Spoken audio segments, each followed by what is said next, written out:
Bismillahirrahmanirrahim. Assalamualaikum warahmatullahi wabarakatuh. Saya Israita Lailiah Agustin dari kelas PAI 4C akan melanjutkan resum yang kelima mengenai teori belajar kognitif pada mata kuliah Psikologi Belajar oleh dosen pengampu Bu Dr. Hajah Ratu Suntia MAG dan Bapak Asep Gustiana MAG. Pembahasan yang pertama mengenai istilah kognitif dalam pendidikan. Kognitif didefinisikan sebagai satu teori di antara teori-teori belajar untuk memperoleh suatu pemahaman.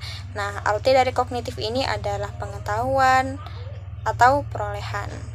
Selanjutnya, yang kedua mengenai prinsip-prinsip pembelajaran dalam teori belajar kognitif. Yang pertama, siswa itu bukan orang dewasa yang mudah dalam proses berpikirnya. Mereka ini mempunyai perkembangan kognitif melalui tahap-tahap tertentu. Nah, jadi mereka ini dalam proses pembelajarannya ini memiliki tahapan kognitif pengetahuan yang berbeda-beda ya. Ada yang cenderung cepat, ada juga yang lambat. Kemudian yang kedua, usia anak prasekolah dan usia sekolah dasar, mereka ini dapat belajar dengan baik jika menggunakan benda-benda konkret. Nah, benda-benda konkret ini adalah benda yang dapat dilihat oleh panca indera. Misalkan seorang pendidik sedang menerangkan tentang pensil. Nah, seorang pendidik memberikan tahu bahwa ini adalah pensil, bendanya ada. Nah, ini pensil ini merupakan guru memberikan pengetahuan kepada peserta didik bahwa ini adalah pensil. Nah, kemudian diberitahu bahwa pensil ini digunakan untuk menulis, menggambar. Nah, memberikan pemahaman kepada siswa bahwa pensil ini digunakan untuk menulis atau menggambar. Nah, itu contoh sederhananya saja. Jadi, menggunakan benda agar lebih memudahkan peserta didik dalam memahaminya. Kemudian yang ketiga, belajar memahami lebih bermakna daripada belajar menghafal.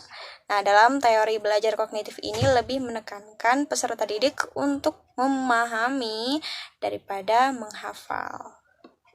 Kemudian yang ketiga mengenai klasifikasi teori belajar kognitif.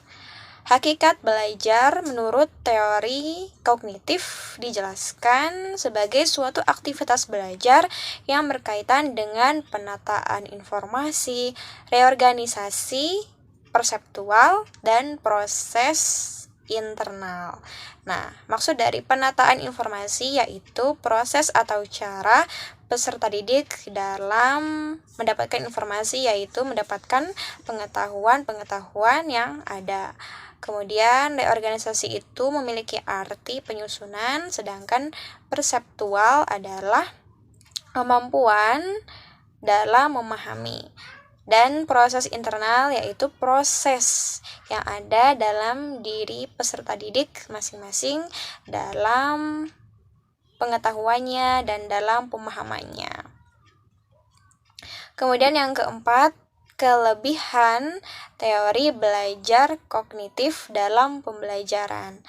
Yang pertama, menjadikan siswa lebih kreatif dan mandiri ya. Tentu saja dalam teori kognitif ini yang mana peserta didik lebih kreatif ya, mencari pengetahuan di berbagai media sosial atau di berbagai buku-buku yang ada, dan menjadikan siswa ini menjadi lebih mandiri. Kemudian yang kedua, kurikulum pendidikan di Indonesia ini lebih menekankan teori kognitif yang mengutamakan pengembangan pengetahuan yang dimiliki oleh setiap individu. Nah, jadi kurikulum pendidikan di Indonesia ini memakai teori kognitif, yaitu mengutamakan pengembangan intelek siswa ya, pengetahuan siswa. Dan yang terakhir, kekurangan teori belajar dalam pendidikan.